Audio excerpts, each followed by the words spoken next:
ये एक ऐतिहासिक कार्यक्रम आयोजित किया गया। के पास भले ही आज कुछ लोगों को ये समझ आ रहा है या नहीं आ रहा है, लेकिन ये जो संकल्पना कार्यक्रम की रखी है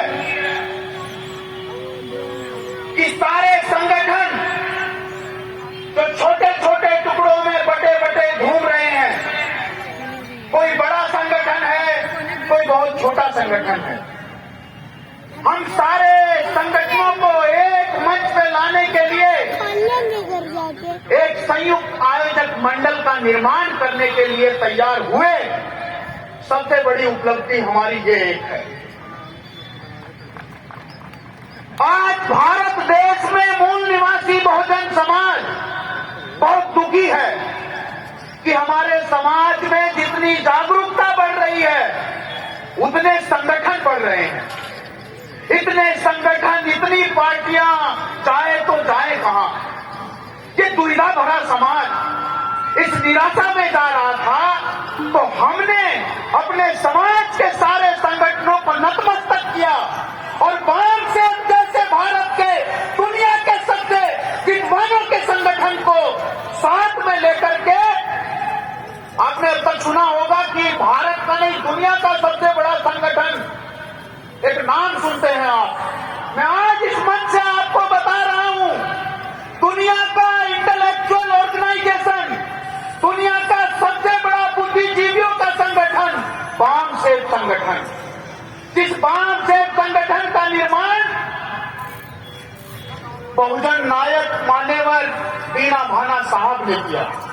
वो मान्यवर दीना भाना साहब, वो मान्यवर काशीराम साहब, वो मान्यवर टीके खापड़े साहब के इन लोगों ने बामसेफ का निर्माण किया और इन्हीं की वजह से आज पूरे भारत में बहुजन आंदोलन, मूल निवासी आंदोलन आज दिखाई देता है। आज सड़कों पे जय भीम का नारा लगता है, तो जय भीम को भी जिंदा रखने वाले वो मान्यवर काशीराम साहब, वो मान्यवर दीना भाना साहब और वो टीके खापड़े साहब को भी मैं आदरांजलि अर्पित करता हूं। उस बामसेफ संगठन के सभी संगठनों ने भारत के तमाम एक्टिव नेशनल स्टेट लेवल के ऑर्गेनाइजेशन संगठनों के साथ हाथ जोड़ के विनती की कि इस निराशा की खाई से समाज को निकालने के लिए एक मंच पे आने की कोशिश करो। और हमें खुशी हुई कि चाहे भीम आर्मी है, चाहे बहुजन समाज पार्टी है, चाहे आजाद समाज पार्टी है, चाहे पीपल्स पार्टी है, पीपल्स पार्टी ऑफ इंडिया है, चाहे समाजवादी पार्टी है, चाहे छोटे स्तर की पार्टी है, चाहे बड़े स्तर की पार्टी है, चाहे समता सैनिक दल है, चाहे the Buddhist society of India है, चाहे कश्यप सेना है, चाहे दीना भाना सेना है, चाहे सैनी महापंचायत है, चाहे किसी भी समाज की कोई संगठन हो, हमें भारत के उत्तराखंड के किसी संगठन ने ये नहीं कहा कि हम आपके साथ नहीं हैं। ये बात सिद्ध करती है कि भारत में संगठन बहुत हैं, तो ये कोई समस्या नहीं है, बस इनको एक धागे में पिरोने की कोशिश की जानी चाहिए। और इस कोशिश में आप आज ये पीछे मुड़ के मत देखो कि ये कुर्सियां खाली हैं। ये कुर्सी खाली तो आपकी वजह से है, क्योंकि जो मूल निवासी संघ के नेतृत्व में 2016 से हम सामूहिक विवाह समारोह करा रहे हैं। हम कुर्सी 1000 डालते थे और आप 3000। अगर आपके पास में कपड़े नहीं हैं तो कोई बात नहीं, पुरानी साड़ी पहन लेना। अगर बर्तन हैं तो बेच देना, लेकिन अपने बच्चों को जरूर पढ़ाना। संत गाड़गे बाबा कहते हैं, गरीबों के बच्चों को पढ़ाओ, गरीबों की बेटियों की शादी कराओ, अपने घरों को साफ स्वच्छ रखो, अच्छे कपड़े पहनो, लेकिन शिक्षा भी धारण जरूर करो। दीना भाना साहब कहते हैं, अपने पुरखों की जयंती मनाओ। ये जयंती मनाने से समाज के अंदर स्वाभिमान उठता है, स्वाभिमान निर्माण होता है। जो झाड़ू लगाने वाला समाज है, वो अगर दीना भाना साहब की जयंती मनाता है, वो सम्राट अशोक को अपना पुरखा मान लेता है, रैदास, कबीर, नानक, फूले, अम्बेडकर को समझ लेता है तो इस देश में बेईमानी को झाड़ू लगाने वाला वो समाज बन जाएगा। ये मेरी माँ जो सुबह उठ करके इस देश में अपने बच्चे का मुंह नहीं धोती और वो इस देश की सड़कों पे झाड़ू लगा के इस देश को गुलिस्ता बनाती है, लेकिन फिर भी आज उस माँ को इस देश में राष्ट्र माँ कहने वाला तो दूर माँ भी कहने वाला नहीं मिलता है। आज भी गांव में हमारे लोगों को अलग अलग शमशानों में जलाने की प्रथाएं हैं। जिस समाज में, जिस देश में मरने के बाद भी, जीने की तो छोड़ दो, मरने के बाद भी एक ही शमशान में जलाने की प्रथा न हो, तो क्या उस समाज का हम चटनी बना के खाएं? क्या उसको चाटे? क्या कहें उसको? हिंदू कहो या मुसलमान कहो, अगर आप हिंदू बने, मुसलमान बने और इंसान नहीं बने तो समझो कुछ भी नहीं बने। इसलिए आज हमने ये पुरखों की जयंती मनाई और उसके साथ अपनी इन बेटियों का आज शादी समारोह, सामूहिक विवाह समारोह किया। इसलिए किया कि हमारा समाज अमीरों की नकल कर रहा है। अमीरों के पास तो इतना पैसा है कि वो चांदी के बर्तन में आपको खाना खिला सकते हैं। हम उन गरीबों की बात करते हैं जो एक दिन के घोड़े पे बैठने के लिए पूरी उम्र गधा बनते हैं और कर्ज ढोते हैं। रमाबाई अम्बेडकर को बाबा साहब अम्बेडकर ने पढ़ना लिखना सिखा दिया था। रमाबाई अम्बेडकर की बेटी मरने वाली है और रमाबाई अम्बेडकर बाबा साहब को एक चिट्ठी लिख रही है। वो लिख रही है, साहब उधर रिपोर्टेड नहीं है, उसने लिखा है वो हमारा फोटो खींच के जाना। साहब यहाँ सब ठीक है, बेटी मरने वाली है। आपके कुत्ते को अगर तकलीफ होती है तो फोन लगाती है, जल्दी से मरा नहीं तो फिर तेरा बहुत बुरा हो जाएगा, पता नहीं कहाँ घूम रहा है। वो कैसा है? यहाँ सब ठीक है, हाँ हमारी बेटी का स्वास्थ्य थोड़ा खराब है, लेकिन आप फिक्र मत करना, मैं गांव की सड़कों से गोबर उठाती हूँ, उसके गोसे बनाती हूँ, उपले बनाती हूँ, उन्हें बेचती हूँ और उसे बेच करके अपनी बेटी का इलाज कर दूंगी। लेकिन आप अपनी पढ़ाई छोड़ के मत आना, क्योंकि मैं अपने बच्चों को मरा हुआ देख सकती हूँ, लेकिन इस देश के करोड़ों बच्चों को मरा हुआ नहीं देख सकती। और मरने के बाद रमाबाई अम्बेडकर के ये आखिरी शब्द थे कि साहब मेरे 7 करोड़ बच्चों का ध्यान रखना। और बाबा साहब अम्बेडकर ने नहीं, गुरु रैदास, कबीर, नानक, फूले, अम्बेडकर, गाडगे साहब और कांसीराम जैसे हजारों लाखों नौजवान, बूढ़े बुजुर्ग, महिलाएं दीवाने होकर घूम रहे हैं इस समाज को ऊपर उठाने के लिए। मैं उनको भी वंदन करता हूं। लेकिन साथियों, जयंती मनाना, शादी कराना सिर्फ हमारा मकसद नहीं है। हमारा मकसद है कि हमारा समाज के अंदर हिम्मत आए, हमारे समाज को एक बड़े मंच से मार्गदर्शन दिया जाए कि एक तरफ जब आप अम्बेडकरवादी होते हो तो आप कहते हो कि ये पत्थर पूजा मूर्खता है, किसी के गोरा गणपति को गाली देते हो, किसी के घोड़ को गाली दे देते हो, किसी के किसी को दे देते हो। लेकिन अभी अभी बात गुरु रैदास जयंती की आई, तो गुरु रैदास जयंती पे वो अम्बेडकरवाद का ढोंग करने वाला आदमी माथे पे कलंक रगड़ के, माथे पे ब्राह्मणवाद रगड़ के गर्वान्वित हो रहा है। गुरु रैदास कहते हैं, ऐसो चाहूं राज में मिले सबन को अन्न, छोटे बड़े सब संग बसे, रविदास रहे प्रसन्न।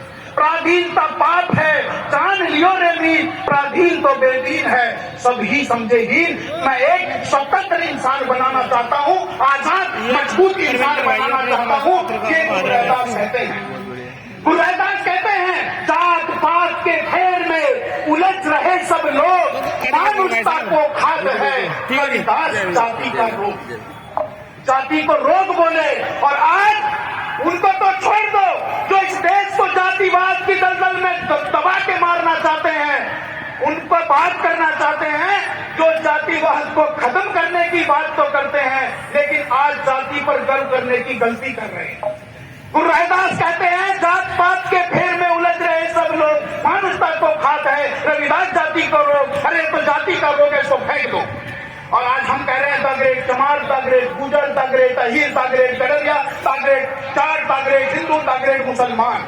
तो बाबा साहब अम्बेडकर 26 नवंबर 1949 को संविधान सभा में कह रहे थे, जिस दिन तुम अपने देश से बढ़कर के अपनी जाति, धर्म, भाषा, क्षेत्र, लिंग के आधार पर इस देश का निर्माण करने की कोशिश करोगे कि ये हिंदू राष्ट्र बन जाए, ये तो दूसरा आदमी कहेगा इसे मुसलमान राष्ट्र बनाओ, तो तीसरा कहेगा इसे सिख राष्ट्र बनाओ, तो कोई कहेगा इसको बुद्धिस्ट राष्ट्र बनाओ। बात यही नहीं रुकेगी, बात आगे बढ़ेगी और फिर एक कहेगा इसे तमरिस्तान बनाओ, इसे गुजरिस्तान बनाओ, इसे सैनिस्तान बनाओ, इसे नाइश धोबिस्तान बनाओ और ये देश टुकड़ों टुकड़ों में बच जाएगा। बाबा साहब कह रहे हैं, मैं नहीं कह रहा हूं। बाबा साहब कह रहे हैं कि जिस दिन तुम इस देश को हिंदू राष्ट्र बनाने की सोचोगे, मुस्लिम राष्ट्र बनाने की सोचोगे, तो कुछ लोग जाति के आधार पर देश बनाने की बेवकूफी करेंगे और ये देश टुकड़े टुकड़े हो जाएगा और ये देश फिर एक बार गुलाम हो जाएगा। और मैं चाहता हूं कि तुम अपनी आजादी की एक आखिरी बूंद, अपने खून की आखिरी बूंद तक अपनी आजादी की रक्षा करो।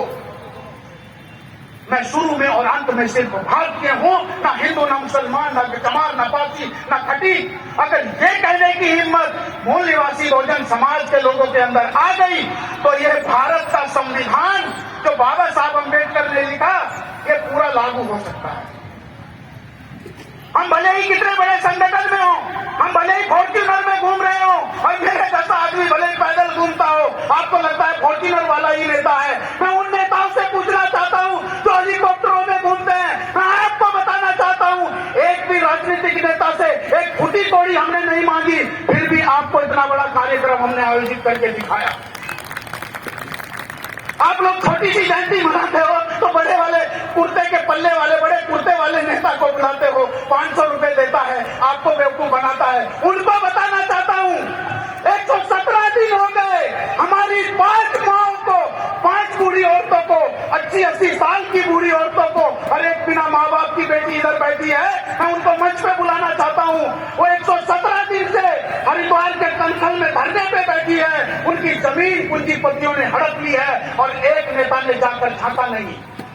किसी का कुत्ता मर गया तो नेता बहाना ढूंढते घूम रहे हैं और उन्हें जाके नमस्ते करते हैं। आपकी बेटियों की, आपकी माँ की, आपके समाज की जमीन हड़प ली, आपके बेटों की नौकरी हड़प ली, आपका रोजगार हड़प लिया। फैक्ट्रियों में 16-16 घंटे 8-8 हजार रुपए में गुलामी कराई जा रही है। ना आपका वकील बोलता है, ना आपका डॉक्टर बोलता है, ना आपका अधिकारी बोलता है, ना आपका नेता बोलता है। आप गुलाम हो कि आजाद हो? सोचो और पूछो खुद से। इसलिए हमने ये कार्यक्रम किया कि हम अपने समाज को बताना चाहते हैं कि रविदास कहते हैं, पत्थर पूजा ना करूं, ना कोई देवी देवा, और तीर्थ व्रत में ना कोई जानू, करूं संतों की सेवा। मैं तो इंसानों की सेवा करता हूं, पत्थर पूजा में मेरा कोई विश्वास नहीं है। गुरु रविदास ने कहा, मन गंगा तो कटौती में गंगा। तो हमारे सीधे भोले लोग सोच रहे हैं, गुरु जी कह रहे हैं गंगा के सामने मत्था रगड़ो। अभी प्रयागराज में एक महाकुंभ हो रहा है, एक महाकुंभ और एक महाजन्मोत्सव। उस महाकुंभ में नंगे लोग हैं। इस महाकुंभ में भूखे और नंगे लोगों को कपड़े पहनाने का, सभ्यता से रहने का और एक साथ आने का पाठ पढ़ाया जा रहा है, उधर नंगे रहने का पाठ पढ़ाया जा रहा है।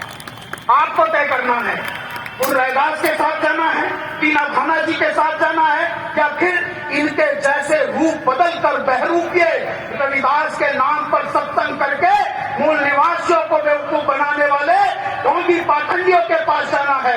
मैं आप मुझे पता है, इसके नीचे मंच के उतरने के बाद मारो गाली दो, मुझे डर नहीं लगता। मैं किसी को खुश करने के लिए भाषण नहीं दे रहा हूं। मैं तो सवाल करना चाहता हूं कि जिस समाज ने समनदास जैसे एक साधारण इंसान को भगवान मान लिया, वो रविदास को भगवान मान ले, तो क्या बड़ी संदेह की बात है। ब्राह्मणवाद तो इतनी चरम पे है कि एक झटके में अम्बेडकर पर दूध चढ़ाने के लिए आपको तैयार कर देगा। समझ आपको पैदा करनी है और इसलिए आज हमने ये कार्यक्रम किया। मेरे साथियों, आज 117 दिन हो गए। ये माँ, इनकी उम्र की, इनकी 5-5, 3-3 बीघे जमीन बीएसपी के टाइम में, बीएसपी गवर्नमेंट के टाइम में इनको मिली और बड़े फर्जी तरीके से इनकी जमीन हड़प ली। आप सब इनका साथ देना, आप सब इनकी आवाज के साथ जिस दिन आपको बुलाएं, कनखल में आपको आकर के इनको समर्थन देना। इसलिए साथियों, मैं अंत की तरफ लेकर जाना चाहता हूं। साथियों, ये कार्यक्रम कोई थोड़ी बहुत मेहनत से नहीं हो।